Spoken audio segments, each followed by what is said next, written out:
E aí, galera? Tudo bem com vocês? Professor José Barbosa, mais uma aula de língua portuguesa sobre o diálogo, claro, elementos que compõem um diálogo.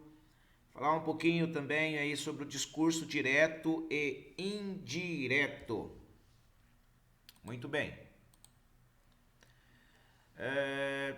Dentro desses temas, vamos conhecer um pouquinho aí do emprego, né, do uso do travessão, dos dois pontos, os pontos de interrogação, exclamação e aspas, que muito se erra ainda em concurso, em vestibulares, em redações argumentativas, dissertativas e que precisam ser aprimorados. Bom, diálogo. O que é um diálogo? Veja aí, maneiras de comunicação. Então, diálogo significa fala entre duas ou mais pessoas. É uma conversação. É uma obra literária escrita em forma de diálogo, uma conversação. Se diálogo consiste na fala entre duas ou mais pessoas, é possível haver diálogo em um texto escrito? O que você acha? Dialoga-se consigo mesmo, eu preciso de interlocutores, não é? Bom, o discurso direto consiste na reprodução literal dos diálogos entre as personagens. O seu uso implica interromper a narrativa, cedendo literalmente a palavra às personagens que a compõem. Veja, o discurso direto, ele é literal, na maneira como se fala os personagens.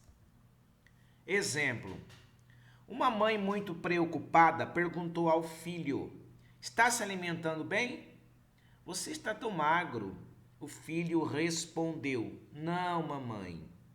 Então ela disse: vou cozinhar algo gostoso e nutritivo para você. Veja, é um discurso direto, uma reprodução literal do diálogo entre o filho e entre a mãe. Observando aí os personagens literalmente. Agora, o indireto não é assim, não há diálogo, ou seja, as personagens não dialogam diretamente. Há um narrador que conta o diálogo das personagens.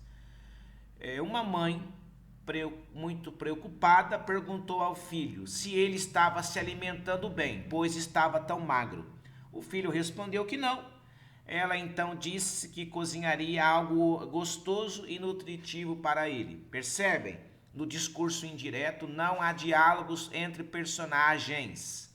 Há um narrador que conta os fatos. E temos também o discurso indireto livre. Há um discurso direto e indireto com fala dos personagens e do narrador. Então, no discurso indireto livre, temos os dois. Temos a fala dos personagens e também temos a fala do narrador. Tá claro? Exemplo: cozinharei algo gostoso e nutritivo para você. O narrador diz: foi o que a preocupada mãe disse ao filho. Como vocês já devem ter notado, na linguagem escrita, para reproduzirmos um diálogo, se faz necessário recorrermos a alguns sinais de pontuação, deixando claro para o leitor as reais intenções das pessoas envolvidas na conversa. Ou seja, quando exclamam, interrompem o pensamento e depois o retornam. Vamos prestar bem atenção. O travessão, muito se erra ainda. Ele está sempre no início da fala de cada personagem. Ele marca a mudança do interlocutor, daquele que está falando. Ele separa os comentários do narrador. Os dois pontos, o início da fala de um personagem. Claro, o ponto de interrogação se faz em perguntas. O exclamação expressa emoção, tristeza, alegria, medo, espanto, indignação e admiração. Aspas indica a fala do personagem, diferencia a fala de muitos personagens. Então, aspas ou travessão? Eis a questão. Na verdade, podemos pontuar como nós quisermos, né? Desde que esteja de maneira adequada e colocando os aspas ou travessão, vamos estar evidenciando a fala. Entretanto, deve manter a opção escolhida até o final do diálogo. Se optar por aspas, manter as aspas e vice-versa. Explicando, está com fome? Veja que tem um travessão, está com fome? Ponto de interrogação. Abre novamente um travessão, a fala, né? A resposta, perguntou sua mãe. Ou, está com fome? Perguntou sua mãe. Veja onde está disposto aí com travessão e onde tem a resposta com travessão. Curiosidade, a história das aspas é curiosa e há vários tipos diferentes usados em línguas diferentes. Há aspas retas duplas dessa forma, ou simples, e há aspas curvas diferentes, como essas daqui, também assim, ou assim, entre muitos mais tipos. Tudo depende da língua em que se escreve, ou até do país aonde vem o texto. Normalmente, nós usamos esta que eu estou grifando aqui, essa forma de colocar entre aspas.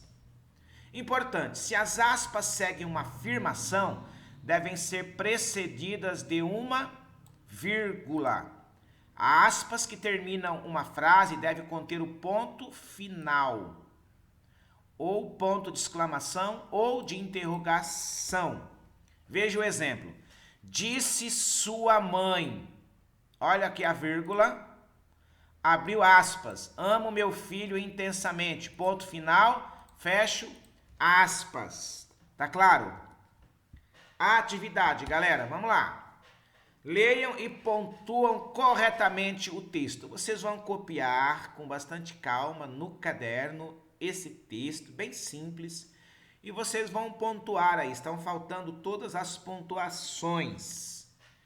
Caprichem e depois nós vamos corrigir na volta às aulas. Beleza, galera? Estamos juntos. Até a próxima aula.